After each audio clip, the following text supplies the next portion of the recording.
Well, thank you all for coming this evening here and joining us online. And welcome to this first public meeting for the Exit 14 scoping study. My name is Eleni Churchill. I'm a transportation program manager at the CCRPC, Chittenden County Regional Planning Commission, that is basically supporting this project. And I'm acting as a project manager for this project from the RPC side. And I'm just going to go through the next one. There we go. Just the meeting agenda. So basically, we're going to start with providing you some project overview and background for this project. Most of you probably know that we have done a lot of work already on the Exit 14 during the I-89 2050 study.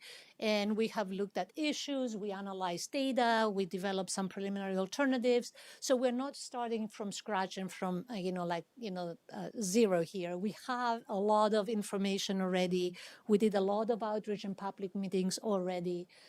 But this is a different project. This is a scoping project. So we are taking a look, we're going a step down, a much more closer look at basically the conditions. We're going to develop, we're going to look at the previous alternatives. We might just improve them, but we might develop new alternatives. We're going to analyze them.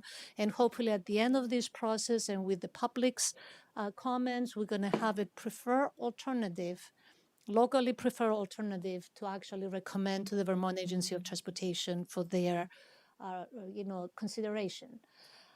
So we're going to provide that, and then we're going to talk a little bit about existing conditions. What happened, let's say, with the traffic, the volumes, especially post-pandemic, and then the major goal of this meeting is to solicit your input, your ideas, your the opportunities that you see for this area that is being, developed and redeveloped, and we are seeing more and more land use changes in that area. And then we're going to conclude with next steps. So you see the meeting goals there. We're introducing the project. We're soliciting your input. And then I guess we're going to have fun. And there's plenty of food too. So with that, I'm just going to pass it on to Karen. Oh, do we have a project team? That's me, right? Okay. So just introducing the project team, Jason and myself from the RPC are working on this project, as well as we have Eliana today here from the RPC helping. We basically hired VHB to work on this project, and Dave, Aaron, and Karen are working on this project, taking the lead. I'm pretty sure that there are other people that they're working on. And then we developed an advisory committee. A project advisory committee is a committee that provides policy direction and overall direction of the project. And as you can see, the advisory committee, we have representation from the Vermont Agency of Transportation, the Federal Highway Administration, since it's an interstate and an exit. We have also Paul and Erica from South Burlington. Erica is here today. And Laura and Philip from Burlington Public Works, as well as representatives from GMT and from Local Motion. And I believe that Mike from VTrans is right here. He's just sitting up there, hiding. But we are very happy to have these people in our committee because they're bringing different perspectives, and we all need all these varying perspectives as we move forward with this project. And maybe with that, I'm giving it to you. Thank you. Thanks, Eleni. All right, so as Eleni said, we'll do a quick project overview and a little bit of background on how we got to this place and in sort of the process of examining Exit 14 a little closer. And then we'll talk a little bit about the existing conditions that we've gathered so far in this study. All right, so Exit 14 scoping study. As Eleni mentioned, we're really here to conduct a scoping study. Some of you may have been involved as we looked at the I-89 corridor and the 37 miles of interstate all the way through Chittenden County. But this is really zooming in on the interchange area and really focusing our attention on as the infrastructure in the area sort of comes to the end of its serviceable life, what is it that we really want to see in this location? What is the right configuration for future growth and sort of this gateway that is the exit 14 interchange gateway into Burlington and South Burlington. So a scoping study here to evaluate a variety of interchange alternatives and really thinking about how we're going to address capacity, geometric changes, operations through the interchange, accessibility and safety issues for all modes and not just vehicular modes. So what is a scoping study? It's sort of, you see it here on the screen in the bullets at the bottom. It's developing a purpose and need statement. That's sort of our guiding principles and sort of our purpose for funding improvements at this interchange. Identifying and evaluating alternatives, so looking at different configurations that might work operationally through there, and also what improvements can be included in those configuration upgrades. Selecting a locally preferred alternative, this is really a critical component and sort of is the impetus for having these gatherings and doing a lot of engagement and outreach with this process. Really thinking about as we look at this bridge and the sort of underlying infrastructure at this interchange, what is it that the community in the surrounding area wants to see here, and making sure that we're sort of planning for the time when that bridge needs to be replaced, and really thinking about having that plan on paper and being able to recommend what the sort of locally preferred and regionally preferred alternative is for this location, and being able to make those recommendations to the Agency of Transportation as they contemplate updating and upgrading that underlying infrastructure. Certainly engagement like this and other opportunities to engage with the project and the process. Want to reach folks and understand what the issues are now, what are the opportunities. We'll be back with the public later in the process to talk about different configurations and alternatives and sort of the pros and cons that come with those. So certainly want to have those conversations and have folks engaged in this decision making. And then finally developing a scoping study that we will publish and make available to the public, but certainly passing on those recommendations to the agency as they think about improvements to this area in the future. And we know this is coming. We're seeing changes at exit 16, changes coming soon at exit 17. These interchanges are, like I said, coming to the end of their serviceable life, and the underlying infrastructure really needs upgrades, and so really thinking about what can we do to improve all the other components to an interchange like this as we're doing that work. I'm hopping back just really quickly to highlight the study area, which you see here on the right. It does include not just the interchange and sort of the existing cloverleaf configuration, but also the signals that are adjacent to that interchange. So the signal at Williston Road and the Doubletree and Staples Plaza, as well as the intersection that's signalized at Dorset Street and Williston Road. So how did we get here? So right before the pandemic, we were engaged with the RPC and the Agency of Transportation to really take a high-level look at the full I-89 interstate corridor through Chittenden County.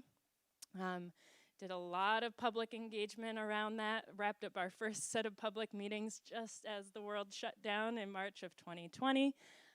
So went through that whole process of understanding what are the improvements that we want to contemplate for the entirety of that corridor, and where do we really need to focus our attention in the coming years. So really looking out, 20, 30 years in the time horizon to understand what improvements do we need to be planning for in the future, what plans do we need to start to articulate further, and make sure we've got those plans on paper. So as the infrastructure needs to be upgraded, that we've really worked with communities to create those options that are sort of best serving the community needs.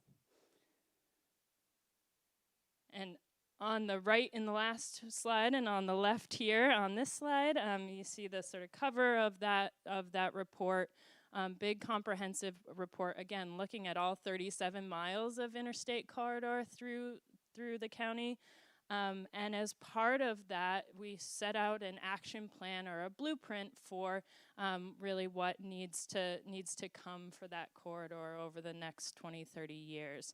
And so in setting up that implementation plan and the actions that we want to take to improve the interstate corridor through the county, one of the short-term recommendations was to conduct a scoping study and really focus our attention on the interchange area at exit 14.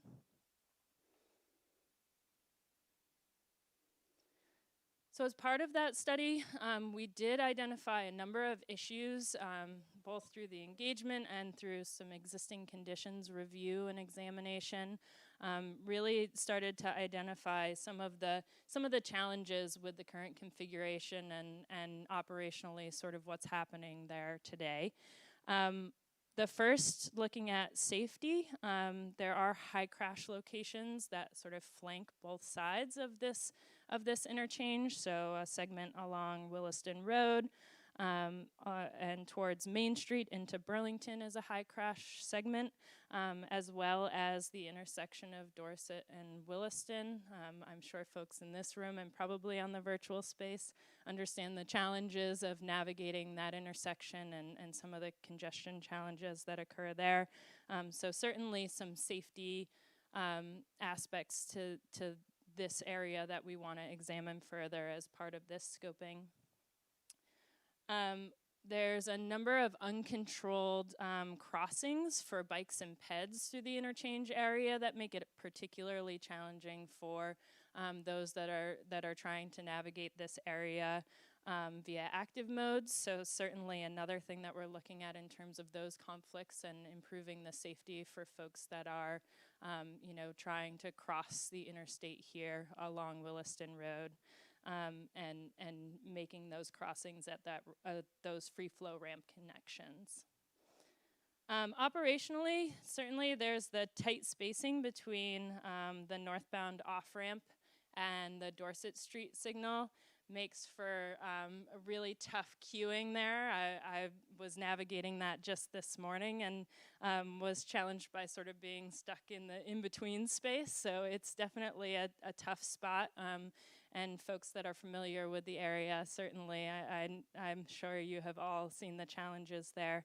But it, makes for some conflict at that location and something that is particularly challenging when we think about trying to process folks through that area. And then the tight weaving sections on I-89, those are certainly nearing capacity based on the standards that we utilize for design. So those conflicting volumes can have cascading effects on the mainline operation. So folks trying to get on the interstate main line on the loop ramp there, and then folks trying to navigate getting off of the interstate there to head into Burlington makes it really tricky. There's a really tight weaving section, so folks both trying to get off and on in sort of the same space that is hard to navigate, and as volumes increase, that can have effects on the mainline operation and sort of congestion through there.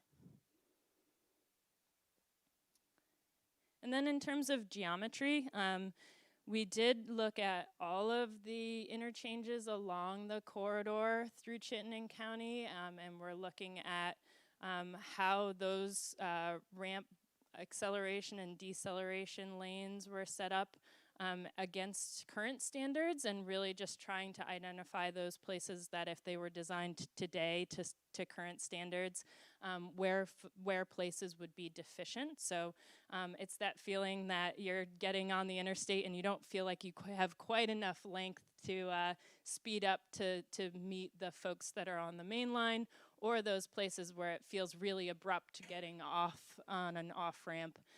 It's those places that feel a little uncomfortable as a driver navigating them. Those are the places where we've identified some ramp acceleration and merging lengths that are a little too tight compared to today's standards. And I think the one thing that I'll add here, oh no, I'll skip ahead. Just kidding. All right. So in terms of the recommendations out of that I-89 2050 study, and sort of looking at the corridor as a whole and examining a number of focal areas here along that corridor. In terms of the exit 14 interchange area, the recommendations in the short term were to conduct this study and really embark on this process. In the midterm, relocating the northbound off-ramp. So you see sort of an image of what that might look like on the right-hand side of the screen here, where we're trying to create a little more separation between the off-ramp signal and the signal at Dorset Street and Williston Road. And in doing that, also, creating a little more of a right turn movement for those folks coming off the interstate. So instead of being able to sort of cruise through there at a higher rate of speed, it slows folks down and forces them to make that right. So slowing down speeds to hopefully make it a little easier for folks that are navigating as bicyclists and pedestrians through there, to make that feel more comfortable and improve safety. In the midterm as well, looking at all of the merge and diverge points along the cloverleaf here. So every place that you can get on and off where it meets Williston Road, those are all free flow movements at the moment, except 2 that are signalized. So it's really examining each of those and looking at the radii and seeing if we can, again, force folks in vehicles to really make those right-hand turning movements, slow folks down, and create less of a conflict point for pedestrians and bicyclists with vehicular traffic. And then in the long term, really looking at reconstructing this full interchange based on the recommendations coming out of this study and the scoping effort that's underway now.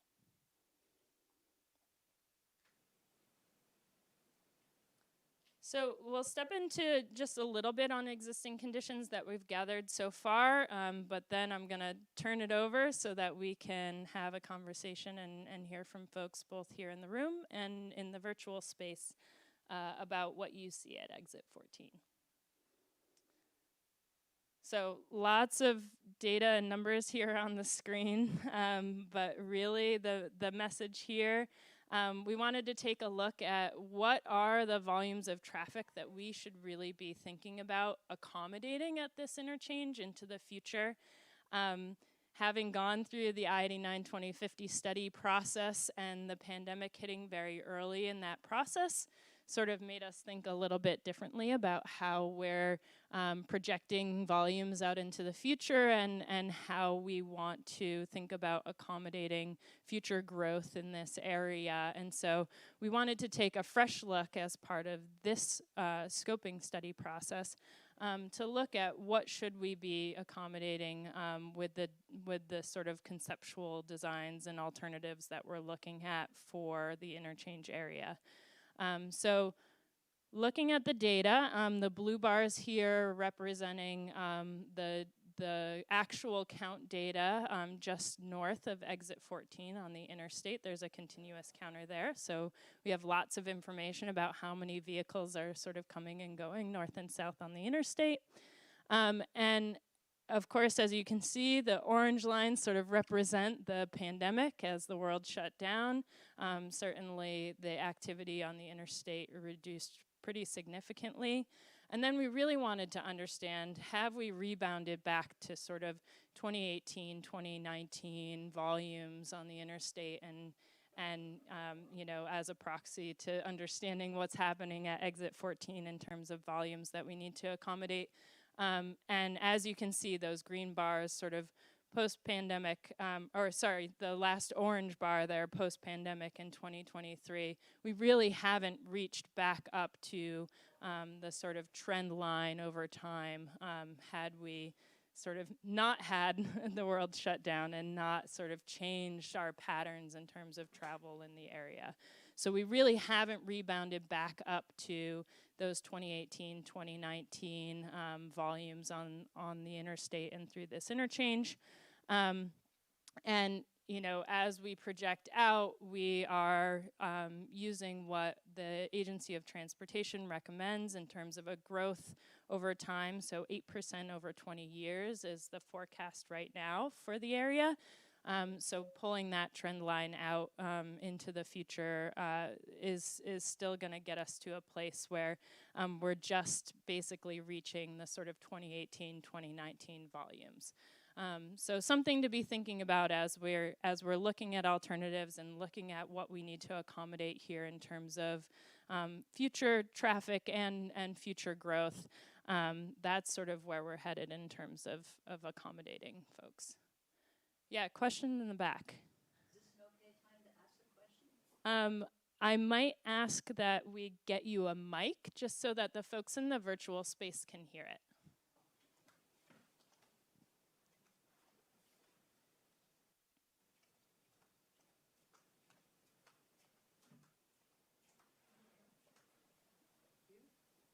So my question is, the mic's not on. I see a green light. That's hopeful. I've noticed a difference in the timing of traffic. And how does that play into this study? That is a great question, and you are not the only one. We have noticed as a bunch of traffic and transportation engineers and planners as well. We are seeing sort of a peak flattening. That's really jargony for folks maybe aren't making their typical commute at, say, 7 or 8 a.m., and then going back home at 4 or 5 p.m. We're starting to see you know, folks working from home half the day and then going to an office or a public meeting or whatever other engagements they have to do. And we start to see maybe it's really busy from school let out at 2:50 all the way through to 6 p.m. But maybe we're not getting that really peak traffic and congestion period right at 5 p.m., maybe like we had historically. So we are sort of starting to see that spread over a longer period of time, and some more activity through the middle of the day as well. So definitely something we're thinking about and examining as we think about what we need to accommodate for volumes here in the future. Great question, thank you. We did go out and capture some new data to understand what's happening on the ground today. And so not just thinking about sort of projecting out, but what are we projecting from in terms of all the different movements that happen at the interchange. And so this is just a quick demonstration of what that data look like. But in the AM peak hour, so sort of that morning rush, and maybe it's not quite the rush it used to be, but that morning rush, we are seeing lots of folks coming into Burlington, into South Burlington, and then in the evening you can sort of see some of the reverse pattern there, folks leaving Burlington and getting onto the interstate, or folks leaving South Burlington and getting onto the interstate. So those patterns are pretty prevalent. What's interesting is that there's just about the same number of folks coming into South Burlington in the morning as our coming into South Burlington in the evening along Williston Road there. And if from the Burlington side of things in the morning, certainly a peak of folks coming into Burlington from the interstate, but also, you know, quite a few folks coming into Burlington in that evening peak too. So definitely some interesting patterns and things we're thinking about as we think about what configurations might work here. What alternatives can we contemplate that would accommodate this type of traffic into the future? Looking at the safety data and what that tells us, here on the screen you're just seeing a heat map of the crashes that occur in the interchange area at exit 14. So looking over the last 5 years of information we have available to us, a total of 369 crashes. But when we dig in and start to examine those serious and severe crashes are sort of a missing piece here, which is good news in terms of safety. You know, a lot of same direction conflicts that occur with the current configuration. So not a lot of those really severe, serious injury or fatal crashes occurring at this location, at least in the last 5 years. And then looking more specifically at crashes that involve a pedestrian or a bicyclist, there are 2 that have occurred in the last 5 years. One over closer to the Staples Plaza and Doubletree intersection with a bicyclist, and then one that occurred over on Dorset Street, closer to the Dorset and Williston intersection. So in terms of the sheer numbers, not a lot here in terms of bike and ped, you know, safety outcomes that we would look at in terms of the crash data, and certainly those more severe vehicular crashes are sort of not here in at least in the last 5 years.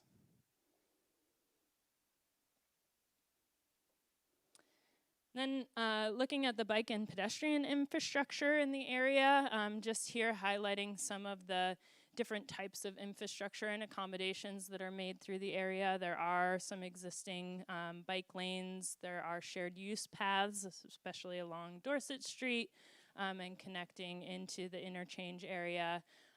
Sidewalks that flank Williston Road on both sides. And then there are some painted existing lanes through the interchange area and over the bridge on Williston Road.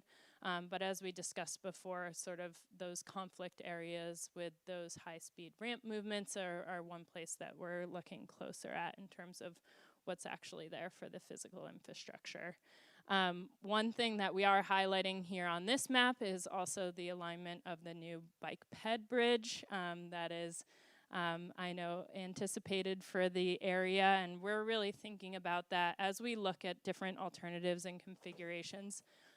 We're really thinking about that as part of the no-build alternative. That is, you know, imminently happening, and we're considering that as part of the sort of existing condition as we think about, you know, interchange improvements and changes to this area in the next, you know, 10, 20 years.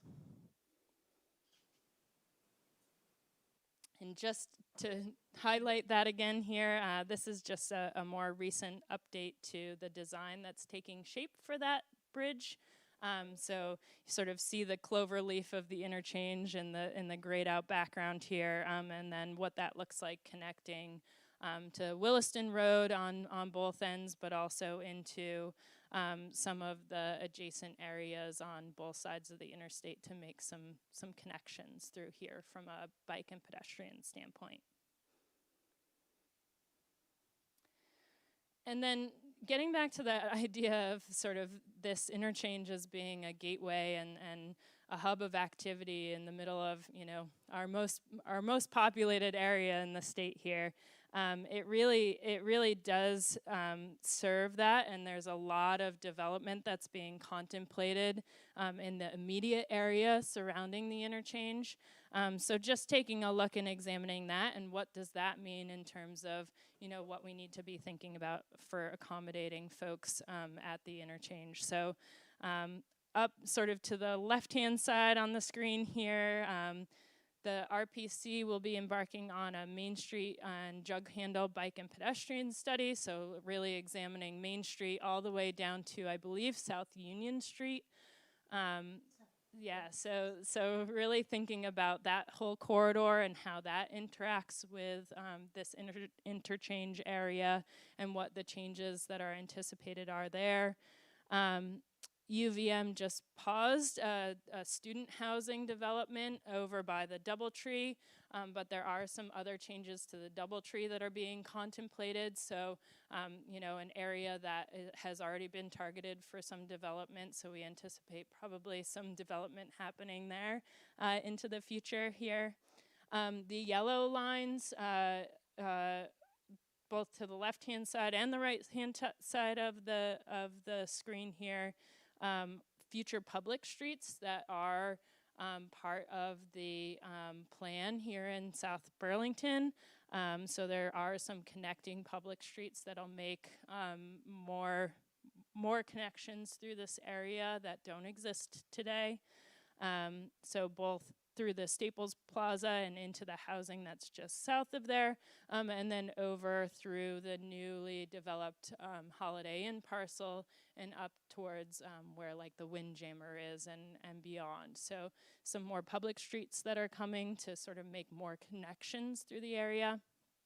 Lots more happening here. The Holiday Inn redevelopment is active and looks to be, the driveway actually looks to be open. So new developments happening there as we speak. Dorset Street and Williston Road, lots of upgrades to the signalization there and the new configuration at that location. And then down Dorset Street, lots of new signal equipment and adaptive signal system through there.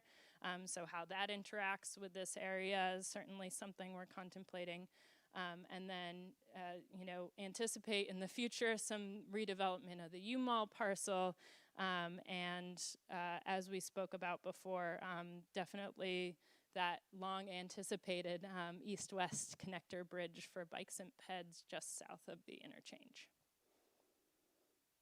So lots of change happening in the area and stuff that we certainly need to be contemplating as part of, you know, what we anticipate for needing to accommodate for future growth, and you know, different and new travel patterns through here.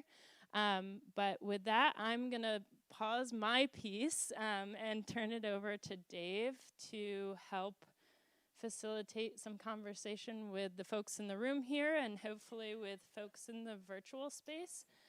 We really want to hear from you, and I think Dave has a few prompts, but we'll open up the floor pretty shortly here. Okay, thank you, Karen. Again, David Saladino with VHB, and hello all on the Zoom network. Before jumping in, we do, as Karen noted, we've got a couple prompts, but just before jumping in, any kind of questions that are coming out of kind of at the high level, some of the things that Karen mentioned. We do have some kind of targeted questions around, you know, concerns with the interchange, some opportunities, ways to improve safety and accessibility. But let's just any other questions, yeah. Hi, Dave. It's Matt from VHB Online. I have a question from the Zoom side whenever you're ready. Okay, we've got one in the room, and then we'll jump over to you, Matt. Great, thank you. What's the current life expectancy of the bridge?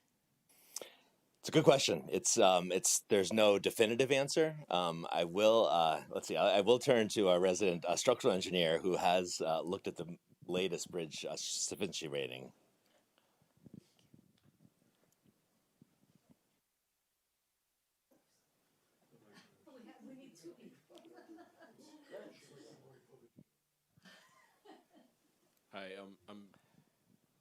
Hi, I'm Aaron Guyette with VHB, and the bridge itself is actually in decent shape. It was part of the original interstate construction back in the 50s or 60s. So as you look at the age of the infrastructure, it is getting towards the end of what you would expect the service life to be. That being said, there was a major rehabilitation of this project in the, I think it was the early 2000s. So some significant work was done there. I don't expect that there would be another major rehabilitation. So as the bridge deteriorates, it will eventually come to the end of its service life. A little bit undetermined on when that will be, but VTrans does inspect it every 2 years, and those ratings are posted publicly online if you're interested in looking at them. Ballpark or a maximum? I'd be hesitant to say. I mean, it's so dependent on use and maintenance, and each bridge is kind of individual, like how it deteriorates. We never really want to get to that limit either, right? Obviously, then you're in a pinch point. So this process that we're starting now is the start of maybe a 15-year process. I mean, ideally it'd be shorter, but getting through this, the public process, the design, the permits, construction, we're still ways out. So we need to be planning now, even if there's 20 years of life left in the bridges. Yeah, that's a good point, and I should have mentioned that.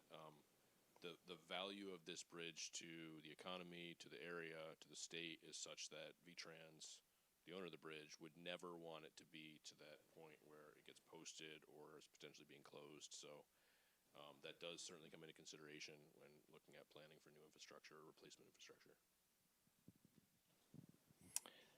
Okay, Matt, we'll go to online, and we've got another question here in the room. Great. Michael Arnold asks, have any alternatives considered dedicated bus lanes? I saw the 2010 transportation report called for installing bus rapid transit on Route 2, but haven't seen anything since then. I guess I'll look to Eleni with this. She's shaking her head no. So yes, I think you're referring to the Route 2 corridor study, correct? I think he's just reading the question that was posted online, but I I believe that is the believe study. so. Okay. We have not looked during the I-89 2050 study. We have not looked at bus lanes, and mainly because the situation with GMT at this point doesn't really indicate that they're going to be able to actually create the bus rapid transit, which is basically what we were looking for in the Route 2 corridor study. The conditions back then were different. It doesn't mean that we cannot look at it again in this iteration and basically talk to GMT about it. So we have GMT in our public, with the advisory committee, project advisory committee, so we can just have those discussions. Thanks, Lenny. Another question in the room? So I was born in 1948, and I knew when there was no interstate here, and there was no bridge here, and I remember them building the bridge, and oops, that mic was not on apparently. I remember them building this bridge and the interstate. At the time, there really wasn't enough property to build it, with radius that is it still working? Is it working? You're good with this one. So the exit ramps are constrained. And so I saw, when you first started the presentation, you said the exit ramps are constrained, and that's one of the problems. Do you see enough land to change that situation? It's a good question. Yes would be the quick answer, mostly because the current configuration, which is a full cloverleaf, is about of the interchange alternatives that we have to look through. Cloverleaf is the largest in terms of area, and so all of the other interchange configurations tend to be more tight and compact. And so, if we were starting with something small, a diamond interchange like exit 12 in Williston, that's a much tighter area. If we were looking at that, if you ask the question, it'd be hard to say because doesn't take up much space because we've got so much room here. I think alternatives will hopefully be a little bit tighter, which will leave some excess space to do something else with.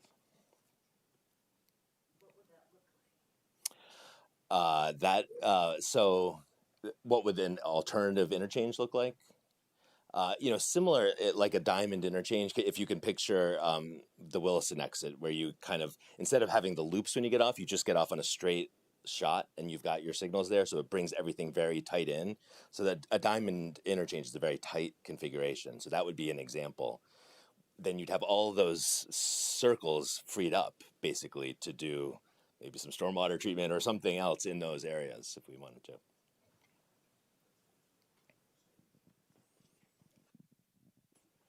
Before we go back in the room, do we have no other questions online? Okay. Oh, sorry, we actually do have a raised hand whenever you're ready. Oh, okay. Yeah, let's go, Matt. All right. Sorry if I'm getting the pronunciation wrong. Tom Darenthal, I'm going to go ahead and let you temporarily unmute your mic. Please keep your question or comment brief, civil, and relevant whenever you're ready. Yeah, that was a mistake. So I don't really have anything to contribute. All right. Well, thank you anyways. All right. Well, we know the raise hand button works, so that's good. So my name is Tim Barrett. I'm a resident in South Burlington. Do you have anything that's radical and paradigm shifting in terms of possible designs that would do away with the strict cloverleaf, design that might be groundbreaking for this area? I know you're doing a DDI at exit 16, but that whole segment from 13 through 16 goes from 65 to 55 miles an hour. So, and I know that I perceive that there are many crashes that happen between 16 and 14, especially in the morning. It seems like on southbound, there's always tie-ups because people are, whatever the problem is, right? Yeah. And I'm just wondering I don't know what the federal transportation, what the feds, whether they have rules that you can't go below 55 miles an hour. So are there opportunities to install like roundabouts on either side of the interstate to take the traffic on and off and let it circle around, and you can achieve directional changes on Williston Road from either side, and also reduce the speed limits on the interstate itself, like maybe down to 45 between 14 and 16 or something like that. I'm just curious. In terms of the roundabout question, it's something we were talking earlier. We're talking about the Malta interchange. If anyone's familiar with that I-87 in New York, it has it's a string of roundabouts, 2 at the interchange. That is certainly an option that we can look at. We're looking for as many different configurations as possible. That we can look at. So one is certainly a paired roundabout at each of the off ramps. In terms of the posted speed, I'm pretty sure you can't go below 55. I will look to others in the room if others know the statute, but I don't know that I've ever seen an interstate with a statutory. You can post kind of warning, or if you've got safety concerns or construction for sure below 55, but I don't think you can go with a white sign less than 55. I don't know. I'll look to our resident agency of transportation rep. Any idea? Yeah, I don't know. Yeah. I think if I remember traveling maybe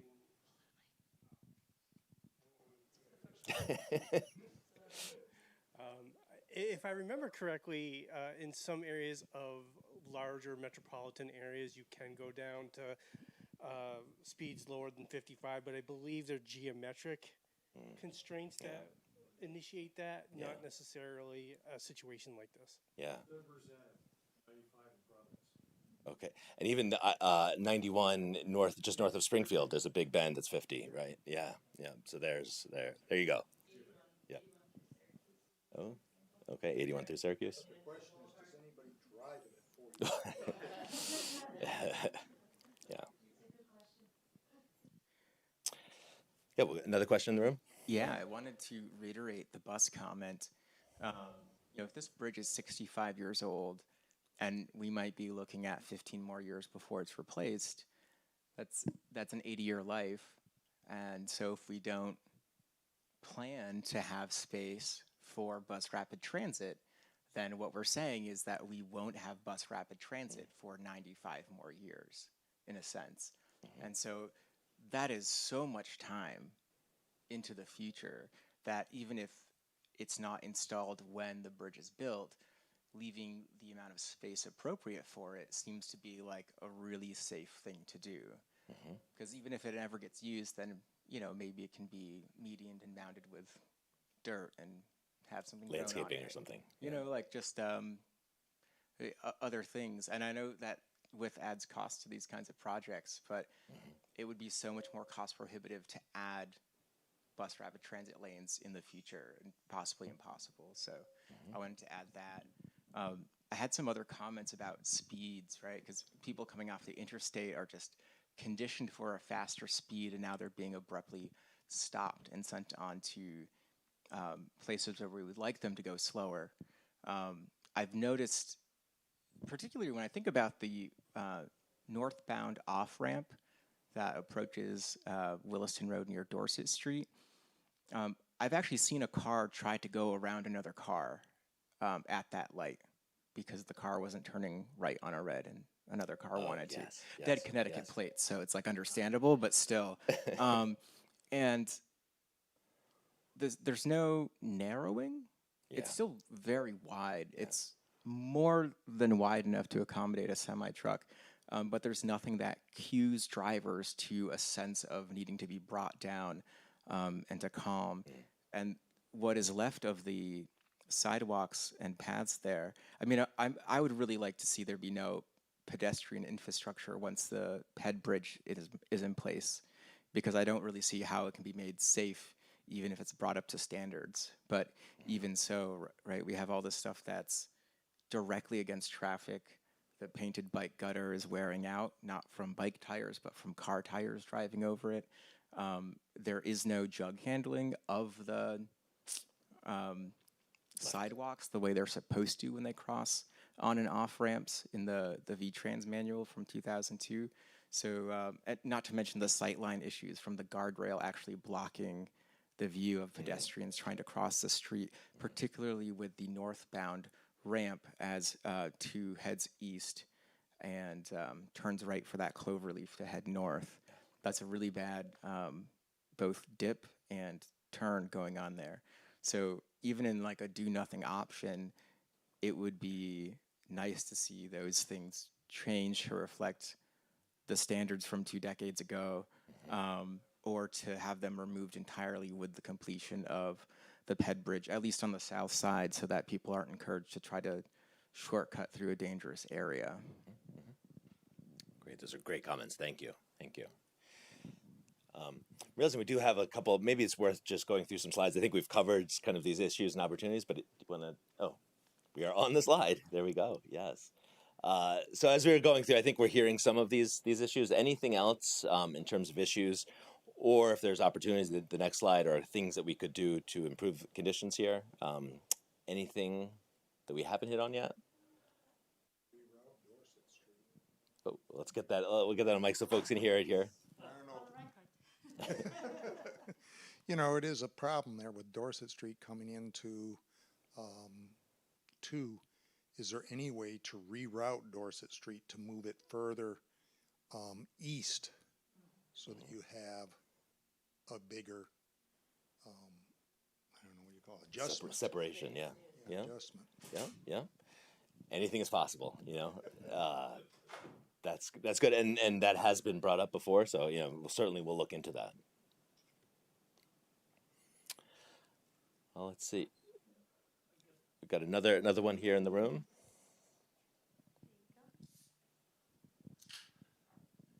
I'm Steve Marriott. I've lived in South Burlington for 50 plus years. A few years back, just before exit 15, which is the southern exit into Winooski, they made it wider, the interstate wider, all the way to across the bridge. Might it be something that could be happen?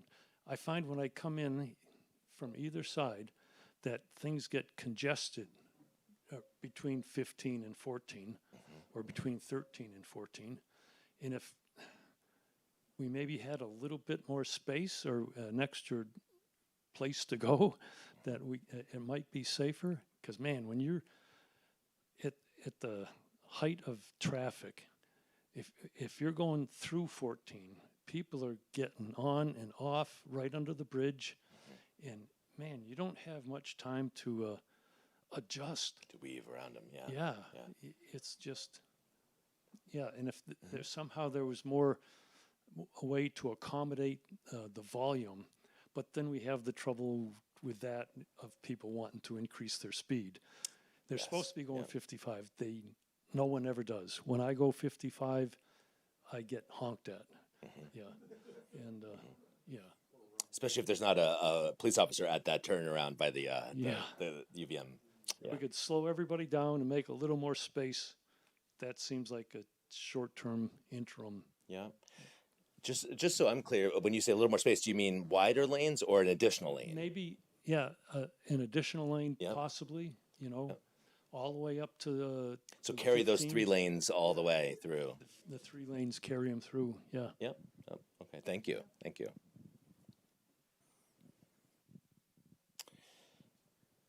All right. Oh, let's get you a mic, Tim. Is the new pedestrian bridge going to constrain any ideas for reconfiguring this interchange at all? Is it far enough out of the way where it shouldn't be a problem? Yeah, unless there's some interchange, like you were saying, some out of the box idea that is a weird configuration. I can't see any interchange configuration that would impact the pedestrian bridge. I think it's gonna be far enough south that we should have plenty of room to do other configurations within the space. Can I vote for a northbound entrance ramp from exit 13, please, right now? From Kennedy Drive, straight through, bear to the right, get on into the interstate. You're so close. It's so close. Yeah. Please. Yes. If you had to do anything that you could spend $5 million, just go do that right now. Well, it is germane to this because, if everyone leaving the mall could turn right, go down Dorset Street and then get on the interstate that way, they wouldn't gum up the works here at Dorset Street, right? Yeah. So duly noted. Yes. Well, so take your 3rd lane, right, and bring it from 13 up and let the U-Mall get on that as well, and then move. You're saying give them their own on-ramp? Yeah. From the U-Mall? If it's possible. Hey, we're dreaming here. Yes. Yeah. Thank you. All right. Any other raised hands, questions online? Let me just give folks one more reminder that you can click the raise hand button to ask a question or make a comment on mic, or you can enter something in the Q&A tool, but not seeing anything at this time, Dave.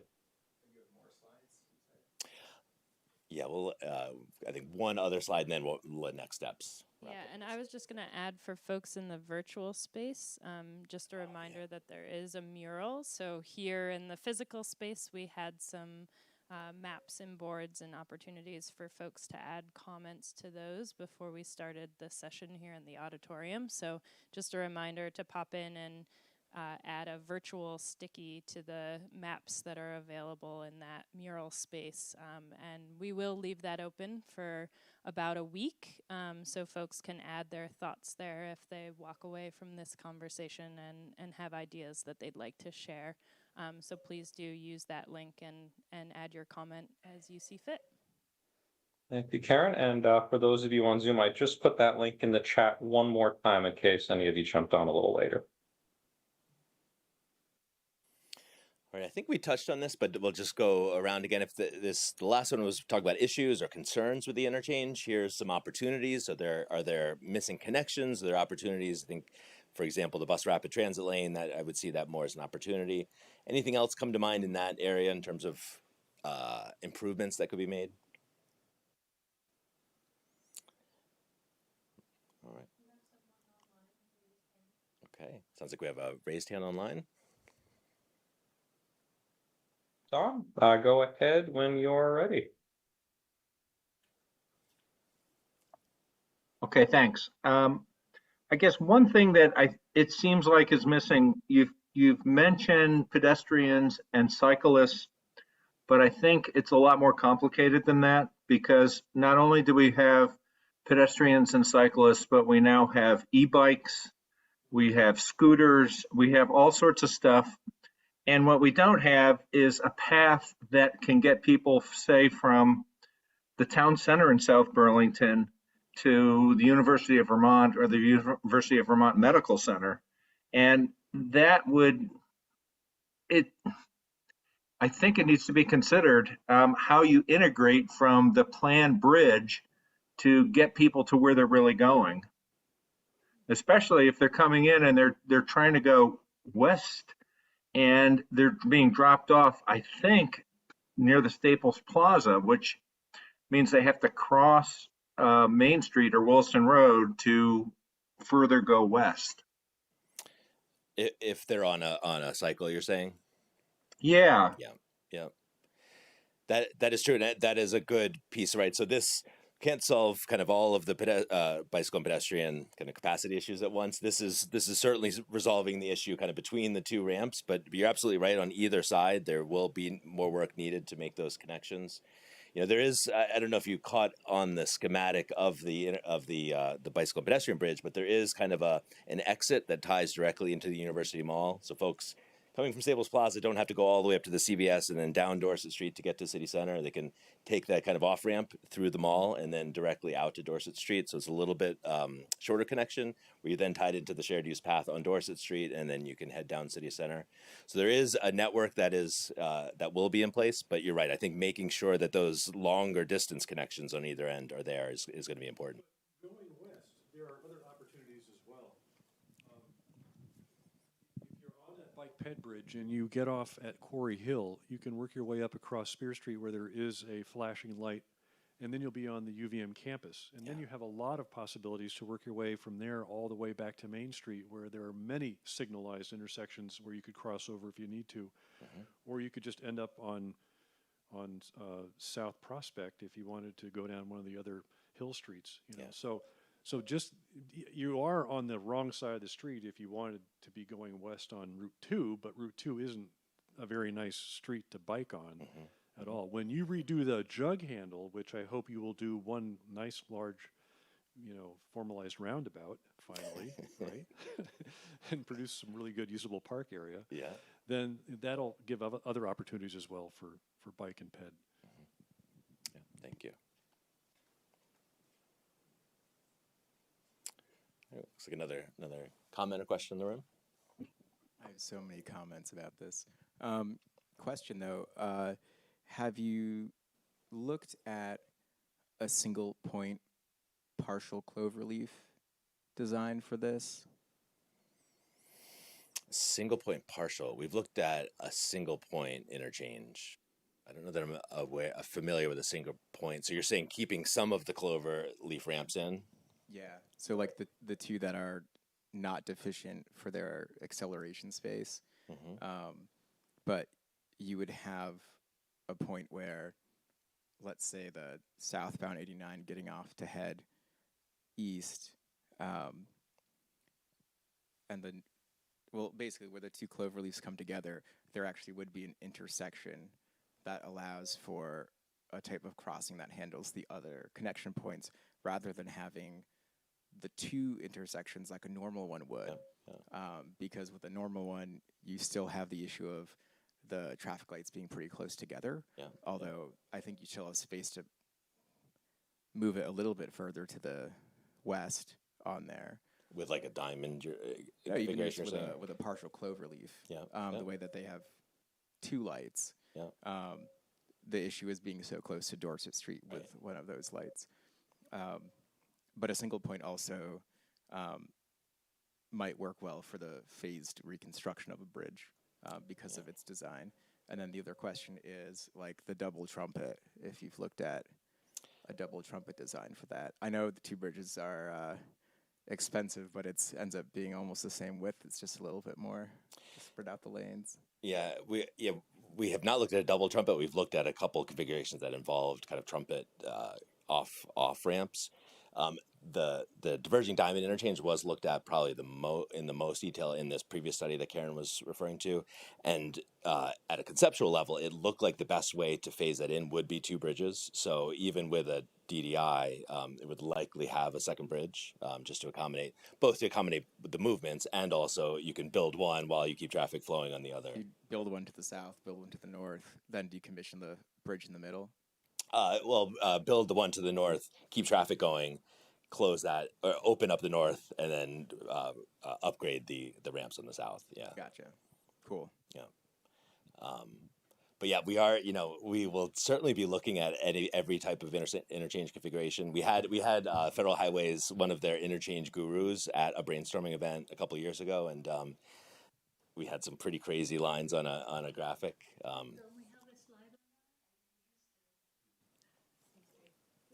You took it out. Yeah. Maybe I took it out. We do have a question online. Okay. Michael says, given GMT's lack of planning capacity, who do you think would realistically initiate a study of installing simple dedicated bus lanes? That is a good question. Yes, we've got all eyes on Eleni. That's a great question. I don't think I have a great answer, but I think we start with just talking to GMT and see, if they even consider, because like Route 2, it is one of their major trunk routes. So that would make sense. That's a corridor that makes sense to have increased frequency and stuff like that. So we will have those discussions with GMT, and I have to say, I'm very happy to say that GMT is hiring another planner, I believe, for next fiscal year. I think that we added that to the money that we give to GMT through the CCRPC for fiscal year 25, and they're planning to hire somebody, so that will be helpful, I think. But we'll have those discussions with GMT.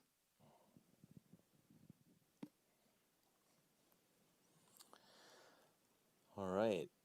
One last pass around. Any final thoughts, questions, comments? Got one here in the room. Sorry, Erica. She sees me way too often. So in terms of, I would like to see better or more complete medians. Most of this area does, except for the far western portion, but would like to see that incorporated with any changes, even if the cloverleaf is left. In terms of the intersection with Dorset Street, obviously going up Dorset Street, the left lane tends to lag the right lane, which is then also the middle lane, depending. And there will be people who try to go out on the right lane and then cut in, and then even go all the way into the left turn lane. There are currently 2 left turn lanes. Yeah. I really think it's worth looking at if the left lane can be a west on Route 2 only, and the right lane be the Interstate North or Route 2 East, then forking on its own. I think that would help alleviate some of the weird crossing that happens that can make that intersection back up more, and also have more erratic people trying to cut towards the end there. Yeah. I don't like the idea of the continuation of Dorset Street there because it complicates the intersection. Now we have in 4 directions. I would much rather see the on-ramp, barring crazy changes, I'd rather see the on-ramp actually continue straight and then curve to get onto the highway. And then people coming from the east on Route 2 would have a right turn at the intersection to get onto the on-ramp. And the vehicles on Dorset Street would go straight and not have to do this double lane curve that tends to also slow down the traffic because some people cut it too thin. Yeah. And it can be just a really precarious place, and it also eliminates the possibility of having safe crossings in the area. Just so I'm clear, do you mean have people go into the Holiday Inn parcel and then down onto a ramp to get on the interstate? Yeah, kind of not all the way to the Holiday Inn. Yeah, but a little ways into it. Yeah. I really would have loved to see that extension piece, route those out to a really solid intersection further on. And the last thing I'll say, which I've said many times, I just don't think we should be bringing pedestrian or bike traffic to that intersection specifically. It's a 7-lane crossing across Dorset Street at that intersection. It has a very high volume, a lot of erratic drivers, a lot of stressed drivers, as well as people coming off the highway in a state of more rush and less awareness. And really would like to see that if we're making a place for, you know, I don't know how many total vehicles are hitting this thing, but obviously the 55,000 a day on the highway going north, it's a very auto-centric place, and I would like to see us isolate pedestrians and cyclists, including e-cyclists, from places like that as much as possible. And if they are, at least have ample buffer, not like 5 feet or the 0 feet, like like the bike gutter has now. Right. Yeah. Okay. Thank you. Hey, Dave. Have a couple questions and raised hands if this is a good time. Yep. Great time. All right, Aiden, I see you have a couple comments that are sort of a thread here, and I see you have your hand raised as well. So instead of reading your comments for you, I'm gonna let you unmute, and whatever you feel like sharing with us, go right ahead. Hi, can you hear me? Yes, we can. Yep. Hi. My main comment is that I would really not like to see additional lanes added to the highway in this area. I think that just deepens the problem of further traffic, and it just sort of passes this problem of traffic congestion and problems further down. So I'd like to see no more additional lanes added to the highway. I also think pedestrian and cyclist traffic is critical in this connection, getting from Burlington to South Burlington. So I think it is essential that there is space dedicated for cyclists and pedestrians to cross. Just to clarify, is that in addition to the pedestrian bridge, the bicycle pedestrian bridge, you're saying also make sure we're accommodating within the interchange itself? Well, I think a bridge is great, but wherever there are cars, there must be a consideration for pedestrians and cyclists. So if there's a dedicated bridge, that's great. Got it. Thank you. Thank you. Thank you, Aiden. Dave, at this time, there are no further raised hands or questions. Okay. Let's see, one more pass to the room here. Looks like we've exhausted our comments.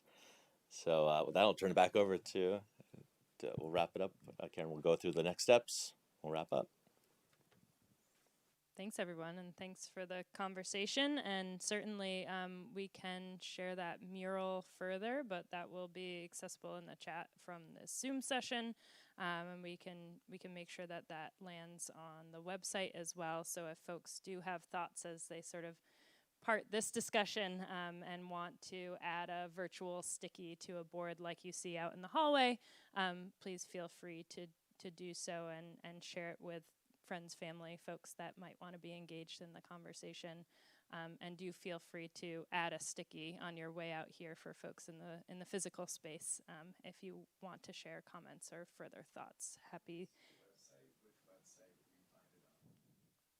On the next slide or the slide after that? Momentarily. All right. Just a couple of high-level next steps here to share with the room. We will be into alternatives development and evaluation this summer. So looking at all those various configurations, what are the options here in terms of accommodating that future traffic and growth and bikes and peds and really thinking about what's going to work here and looking at what those alternatives should be that we're evaluating. And then going through that process of evaluating the various alternatives. We will come back for a public meeting, likely in this space and also online, to talk about the different alternatives and the evaluation and what our findings are from that alternatives analysis late in the calendar year here. And then we will have some extensive engagement both with the Agency of Transportation, with South Burlington Council, make sure that we're all on the same page in terms of what is that preferred alternative that we want to carry forward and make recommendations about through the end of this scoping process. And that will all be memorialized in a report that we will publish and make public and also deliver to the Agency of Transportation. So we're shooting for spring of 2025 to wrap up this scoping study. And with that, I want to leave you all with, there is a website available through the RPC, so landing page for all sorts of information about the project and the process, and certainly we'll be updating that through this process, so more information there, and we will post that virtual mural link, so if folks want to add more comments, certainly on the front end here. And you also see there some contact information for Eleni if you want to reach out to her directly, or myself if you want to reach out to me about anything we talked about this evening, or any other thoughts on the interchange and what you want to see there at Exit 14. So with that, thanks everyone for your attention. Thanks for coming out on the hottest day so far here in 2024. Really appreciate it. And please stay engaged and make sure you tell folks that this is happening, so we hear from everyone. We really want to hear from everyone on what they see here at Exit 14. Thanks. And from all of us on Zoom, thank you very much to Karen and the whole crew at City Hall. Everyone have a great night. Thanks, everyone.